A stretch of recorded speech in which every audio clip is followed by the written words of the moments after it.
So we'll come here and we'll hit read codes. That's a P300 random cylinder misfire. We'll hit exit. Scroll down, erase codes. Erase codes, yes.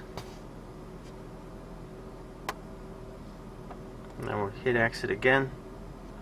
Down here you can look at some live data. Here is the readiness. So if you're going to take your car for an emission test, you can come and make sure that all the systems are, they say okay. If it says NA, that's okay too. It means that that is not installed on this vehicle. But you don't want it to say not ready. We'll hit exit. And there's vehicle information. Turn key on, engine off. Now that's the protocol.